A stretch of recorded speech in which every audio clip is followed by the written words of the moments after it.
Ma'am मेरा लो MH level है और मुझे डॉक्टर ने डोनर एग के लिए बोला है। ऐसी बहुत सी महिलाएं हमारे पास क्लिनिक में आती हैं और बोलती हैं मैम मुझे डोनर एग नहीं चाहिए, या मैं और मेरे हस्बैंड नहीं चाहते हम किसी और के एग से अपना जो बच्चा है वो बनाएं और उसको इम्प्लांट करवाएं। तो आपके आयुर्वेद में कुछ ऐसा है, कुछ पॉसिबिलिटी है कि मेरा अपने एग से कंसेप्शन या एम्ब्रॉय बन जाए? नमस्कार, मेरा नाम है डॉक्टर रुचि भारद्वाज। मैं आयुर्वेदा फर्टिलिटी एक्सपर्ट और आयुर्वेदा कंसल्टेंट हूँ। आज इस वीडियो में हम उन लोगों के द्वारा पूछे गए क्वेश्चंस के आंसर देंगे जो अक्सर हमसे पूछते हैं, मैम मेरी प्रेगनेंसी क्या सिर्फ डोनर एग से ही पॉसिबल है? मैं आईवीएफ में गई थी, मेरा लो एएमएच लेवल है, तो मुझे डोनर एग ही लेना पड़ेगा। देखिए, आयुर्वेद एक ऐसी पद्धति है जो 5000 साल पुरानी, जिसमें साइंटिफिक हर तरीके से हर चीज का ट्रीटमेंट बताया गया है।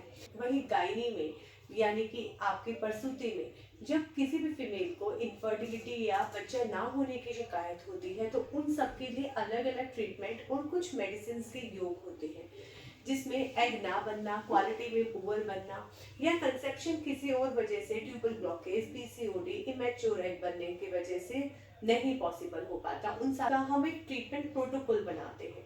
उसमें सिर्फ मेडिसिन नहीं होता, मैं अपने हर वीडियो में बताती हूँ, हम काउंसलिंग कर कर हम पेशेंट को मेंटली डिटॉक्स करके फिर फिजिकली पैरामीटर्स पे काम कर कर उसका हम शोधन यानी कि कंप्लीटली डिटॉक्स करवा कर फिर इसको शमन चिकित्सा साथ में चलाते हैं। कुछ आयुर्वेदिक मेडिसिन और प्रिपरेशन जो कि हर पेशेंट के अलग होते हैं। वहीं सबसे पहले हम इस वीडियो का आंसर जानते हैं कि डोनर एग की जरूरत पड़ती क्यों है। डोनर एग की जरूरत जब किसी महिला को एज रिलेटेड लेट प्रेगनेंसी होती है, एल्डरली प्रेगनेंसी होती है, तो उसमें उनको बताया जाता है कि आपका लो एएमएच लेवल है, एंटीमोन्ड्रल हार्मोन कम है, तो आपको डोनर एग यानी कि बाहर से किसी और का एग रिट्रीव करवाकर एम्ब्रॉय बनाकर तब हम आपके अंदर ट्रांसफर करेंगे, तब उसकी जरूरत पड़ती है। दूसरा, जब एग मैच्योर नहीं बनते या क्वालिटी भी अच्छे नहीं होते, तो भी उनको बोला जाता है आपको डोनर एग की जरूरत है। तीसरा, हार्मोनल इम्बैलेंस होने के बाद भी महिलाओं को बताया जाता है कि आपके अपने एग से नहीं कंसीव होगा, आपको डोनर एग की जरूरत पड़ेगी। चौथा,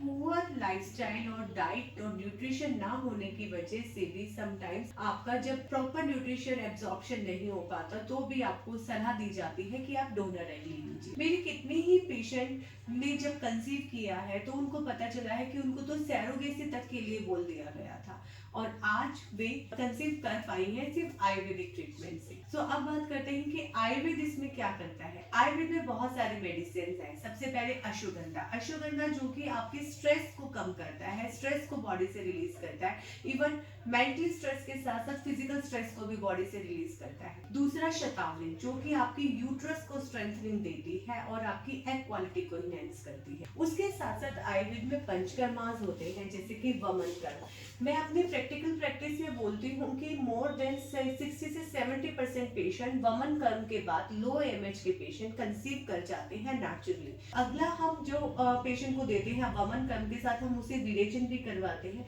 बहुत सारे केसेस में हम नस्यम कर्म जरूर देते हैं। नस्यम यानी कि नॉस्ट्रल या नासा से हम एक टाइप का बल्लक घृत या ऑयल आपका इंसर्ट करने को बोलते हैं, जो कि सुबह ब्रह्म मुहूर्त में और रात को सोने से पहले होता है, जिससे कि आपके ब्रेन के हाइपोथैलेमस की एक्टिविटी बढ़ती है और आपके हार्मोन्स रेगुलेट होकर अच्छे से एफएसएच हार्मोन्स रेगुलेट होकर एग की ग्रोथ में हेल्प करता है। वहीं पर हम पेशेंट को उत्तर बस्ती देते हैं। हम जब ओवरी स्टिमुलेशंस को ऐसे ऑयल घृत या काढ़े से देते हैं, तो डेफिनेटली उनकी स्टिमुलेशन बढ़कर उनकी एक्टिविटी अच्छी होती है और अगेन आपका एग जो है क्वालिटी में अच्छा बनता है। ये तो हो गई पंचकर्मा की पैथीज और आयुर्वेदिक मेडिसिन। अब बात करते हैं कि हम पेशेंट पे कैसे काम करते हैं। पेशेंट को उसके साथ साथ सत्वाज्य चिकित्सा काउंसलिंग के साथ साथ खुद पे काम करने को बोला जाता है। जब आप आते हैं, आपका बॉडी वेट और आपकी प्रकृति देखकर कुछ डूज एंड डोंट्स भी आपको बताए जाते हैं। पुअर लाइफस्टाइल और डाइट अच्छा नहीं होता, उन चीजों को करेक्ट किया जाता है, और फिर आप बिना आईवीएफ के लो एमएच के रहते आप अपने ही एग से नेचुरल कंसीव भी कर पाते हैं।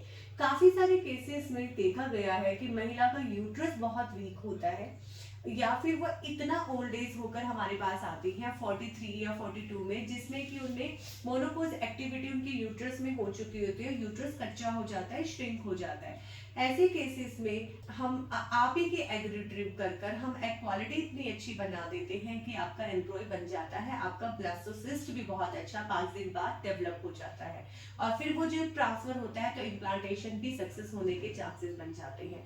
तो अगर आप आईवीएफ प्लान कर रहे हैं या डोनर एग के लिए सोच रहे हैं तो एक बार आयुर्वेदा कंसल्टेशन जरूर लीजिए।